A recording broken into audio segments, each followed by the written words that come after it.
Okay, so we've already talked about this idea, but in this video we want to look more closely at exponential and logarithmic functions as inverses and go back to our chapter 1 topic where we looked at finding inverse functions and therefore being able to find the inverse of an exponential, expecting it to be some sort of log function, and find the inverse of a log, expecting it to be some sort of exponential function. Okay, so remember we've got a bit of process here in terms of how we write it and being clear about what we do. It's very easy to lose marks here, to have a 3-mark question and earn none of them, not because you don't know how to find an inverse function, but just because you don't answer the question and you don't use the right notations when you're starting out. So we already know that y equals a to the power of x and y equals log base a of x are inverses. This means that if we take log base a of an exponential with a base of a, we just free up that power. If we have an exponential with a base of a and then log base a in the power, we free up that x and it's equal to x. So essentially, you know, the exponential with a base of a and the log with a base of a cancel each other out. So that can be useful in this process. It's also an important understanding of inverse functions. Essentially, that's the property of if this was f of x and if this was inverse f of x, the log. This is saying inverse f of f is equal to x, and this is saying f of inverse f is equal to x, which we know is true for all inverse functions. Okay, so let's consider the function f of x equals e to the 2x minus 3. Find the inverse, f to the negative 1, stating its domain and range. Okay, so I am going to let f of y equal x, which is doing two things at once, introducing y into the problem and swapping x and y at the same time. And so we're going to have e to the 2y minus 3 equals x, and we want to solve that for y. So we can add 3, e to the 2y equals x plus 3, and we can convert from exponential to log, so 2y equals log base e of x plus 3, and we can divide both sides by 2, so half times log base e of x plus 3. Logs and exponentials are both one-to-one functions, so we don't get the same problems that we get when we're looking at inverses of parabolas and just being careful about which square root we need. There's none of that, the whole thing applies. So that's our inverse function, so let's answer the question. So therefore, the inverse of f is half log e of x plus 3. Now, if you want, you could put that half into the power and you could say that that's log e of root x plus 3, sorry. It's the same thing, whichever you prefer. No need to do that though. And then we want the domain and range of the inverse. Let's think about this original function. This is an exponential that's translated down by 3. Okay, and so we know that its domain, the domain of the exponential, is r, so that's the range of the inverse, and its range is from negative 3 to infinity, so that's going to be the domain of the inverse. So domain of the inverse, be clear about what domain you're talking about. Don't just write domain equals whatever, because there's a domain of f and a domain of inverse f here. So domain of the inverse of f is, what did I say? It's the range of the original, which is negative 3 to infinity, and the range of the inverse is the domain of the original, which is r. So find inverse of f, state its domain and range, so making sure you fully answered the question. Sketch the graph of y equals f of x and y equals inverse f of x on the same set of axes. Okay, so here's our rough sketch of the original function. Let's calculate the x and y intercepts for that. So let me just write my rule here so I've got it, e to the 2x minus 3. So my y-intercept is f of 0, which is e to the 0 minus 3, which is 1 minus 3, which is negative 2. Okay, and my x-intercept is 0 equals e to the 2x minus 3, 3 equals e to the 2x. Convert to a log base 3 is 2x, and so x is half times log base e of 3. If you want, you could put the half into the power and write that as log e of root 3. It's fine. Okay, so let's think about what we have here. We want to try and keep a sort of square scale. Just going to get a rough idea of how big log e of root 3 is. Oops. Root 3. Okay, so it's about 0.5. Just thinking about where we're going to put things and making sure, because we want our y equals x to be sort of nice 45-degree angle, so that means we want to use the same scale on the x and y axis. So we are going down by 3. 1, 2, 3. Let's use the same sort of scale the whole way.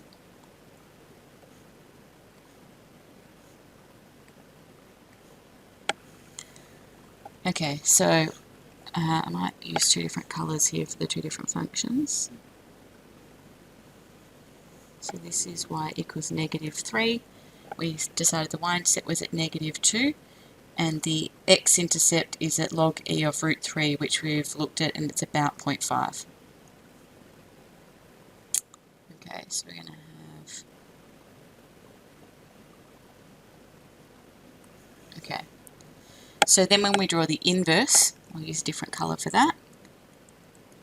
If the original function, so you don't need to sort of think about drawing this, you want to think about drawing the inverse function of what you've already got here.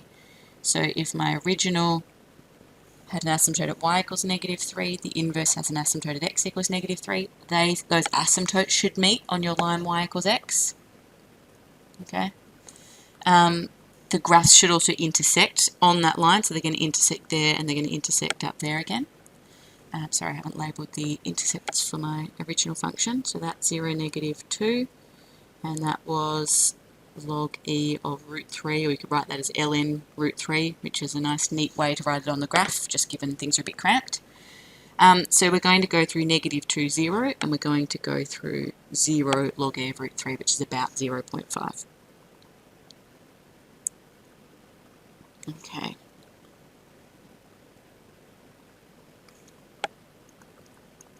Whenever you've got more than one graph on the axis, make sure that it's clear which one's which, so labelling both graphs. And then this is the point -2, 0, and that is the point 0 log e of root 3. Alright, so we've sketched the 2 graphs on the same set of axes. In this case, they intersect twice.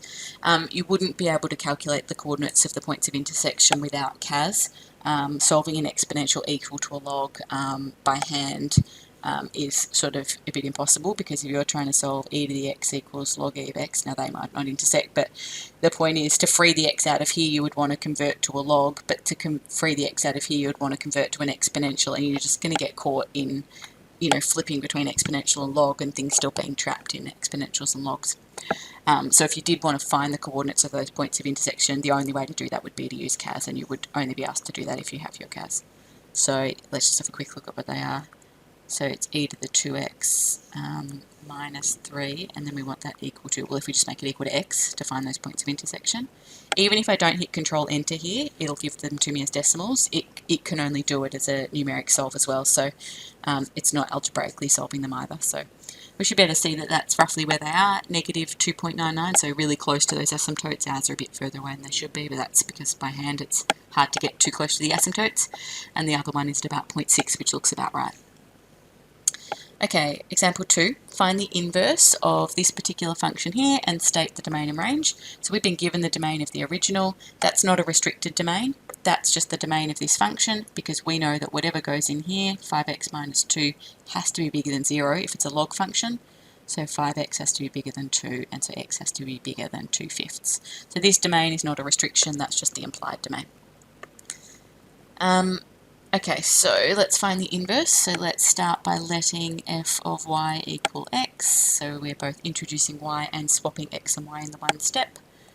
And so this is log e of 5y minus 2 plus 1 equals x.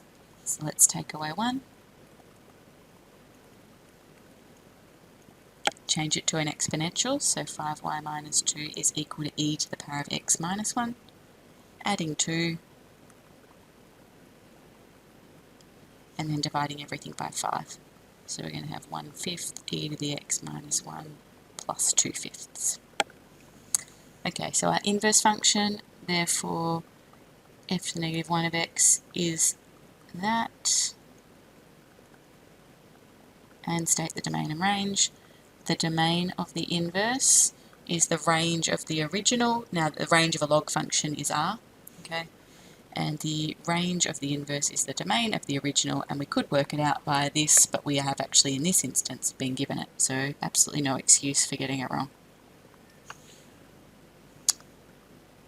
Okay, example 3, consider the function f of x equals e to the negative x minus 2, sketch the graphs of f of x and its inverse on the same set of axes, and label the points of intersection with their coordinates correct to 2 decimal places.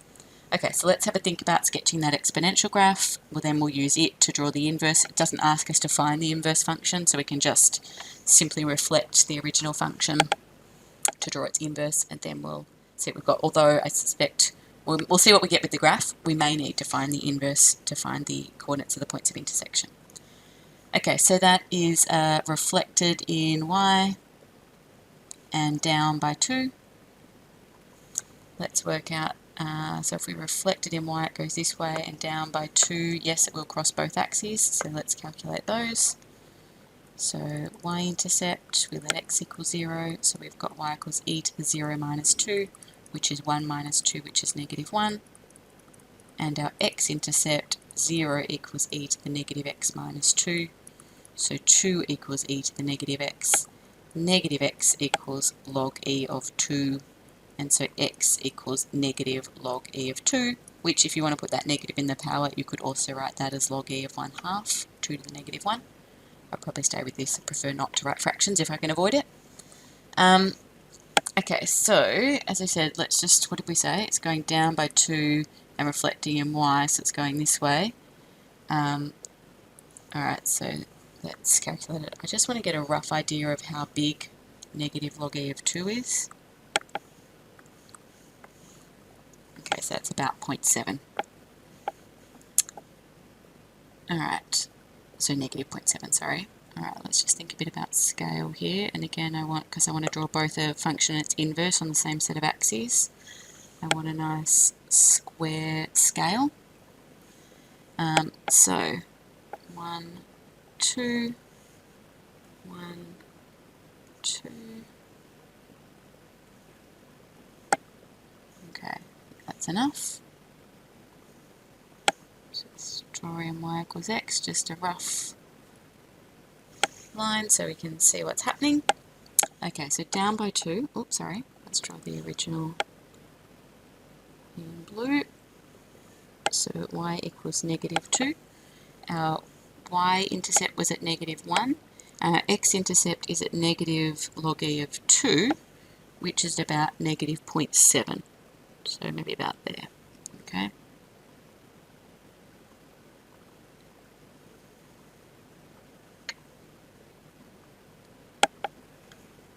Okay, so that is 0, negative 2, and that is negative log e of 2, 0.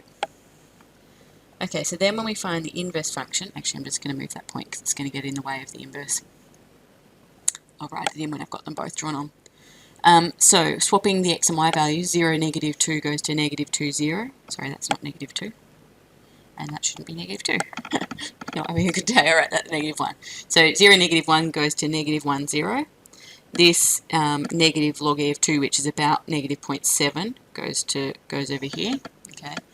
Our asymptote is going to be x equals to negative 2, sorry. And so it's going to go this way. Try that again, I missed.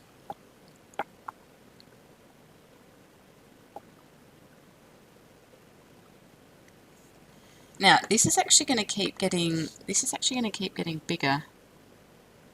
So they could well cross somewhere out there because it hasn't got a horizontal. The purple graph hasn't got a horizontal asymptote. So at some point, this graph is going to cross further up here. So actually, we probably need to think about that.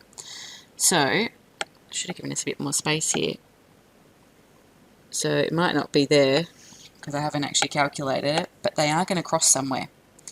And actually, the same is true here. This graph is going to, these are going to cross somewhere up here.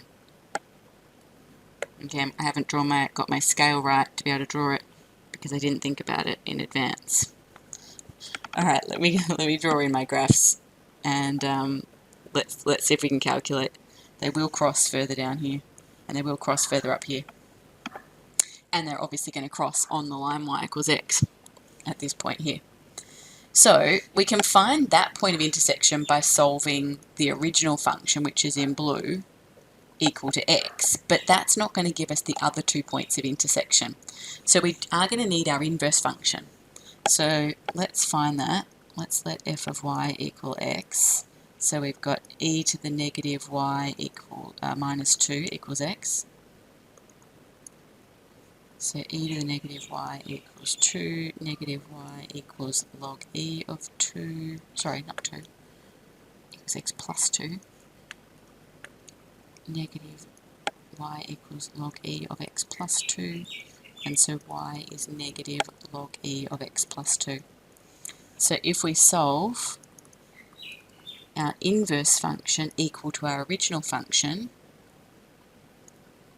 and we're going to have our CAS because it says we can do it to 2 decimal places, so we're going to solve f of x equals inverse f of x.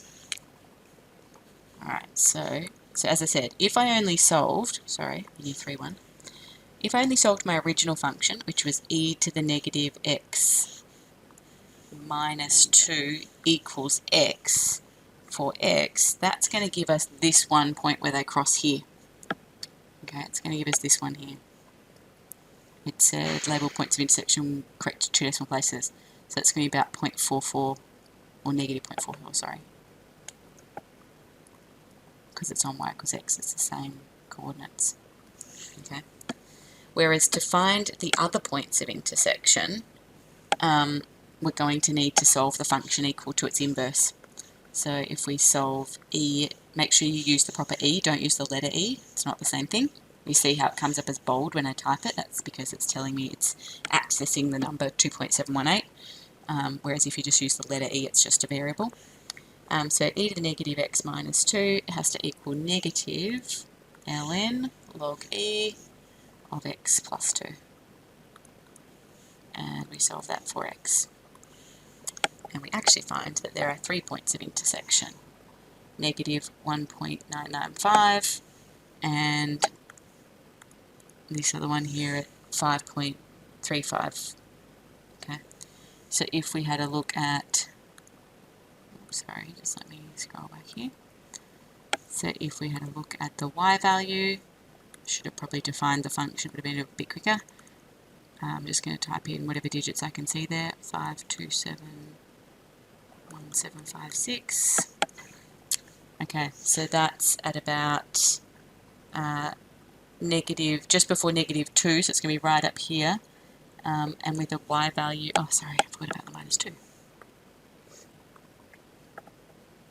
Oh, and it's minus minus, so it should be plus. Okay, yeah, so it's at the point negative 1 point, well, to 2 decimal places, actually that's negative 2, but that's a bit tricky because it's that's actually the asymptote, so I might actually write that to 3 decimal places. Alright, let's fix that then. So let's make them 3. So that, let's make this one negative 0.443 and negative 0.443. And then they are going to intersect, and again, because I haven't got a big enough scale here,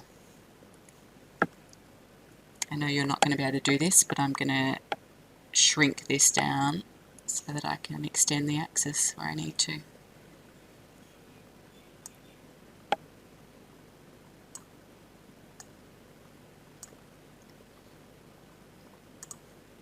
Okay, so because we need to be able to get up to 1, 2, 3, 4, 5, just a bit past 5, it's still a bit small. Let's go out this way. 1, 2, 3, 4, 5, 6. Okay, so what we actually find is that if we keep going out this way, they're going to intersect at about 5.35.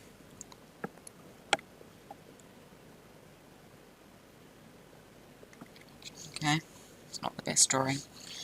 Okay, so that's 5.354 and, sorry, no, that wasn't the right one, was it? yeah, it is the same thing.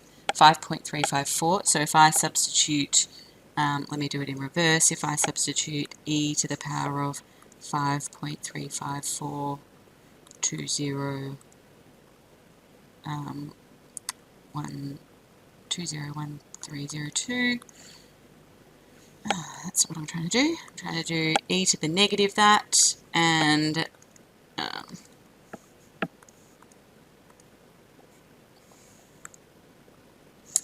having much luck here, am I? Let's try that again. E to the power of negative 5.354 to 01302, and then take away 2. So I'm subbing this x value at 5.354 into the function, into the original function, which is negative 0.995.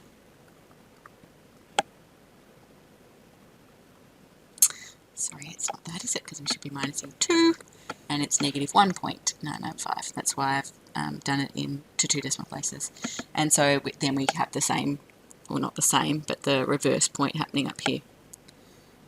Okay, so the pink graph is asymptoting, and the blue graph, I can fix it. Sorry, I made it black back here. The blue graph is going to cut through there, and it's going to cut through there, and then it's going to cross through this graph up here at the point of negative 1.995, 5.354. So 3 points of intersection. One on this line y equals x, which is helpful, but the other's not. So you do need to be careful about that. You also need to be careful. Sometimes people make the assumption that they lie on the line y equals negative x, but they actually don't lie on the line y equals negative x. They still have the same values, just one positive and one negative. They only have to lie on a line that's perpendicular to y equals x, which they do, whatever that line is. So they're intersecting at 3 points. So do just be a little bit careful about there. I would say if you're finding the points of intersection between a function and its inverse, you need to think about the graph, draw the graph first, or a rough sketch of the graph, have an idea of where they're going to be. If you know that those points of intersection are going to happen on this line y equals x, then by all means you're just going to solve f of x equals x. Quickest way to do it. If, however, you can see by thinking about the graph, they're going to intersect somewhere else, you're going to need to solve the two functions equal to each other to be safe. Okay. All right, so exercise 5H, some questions there for you to do.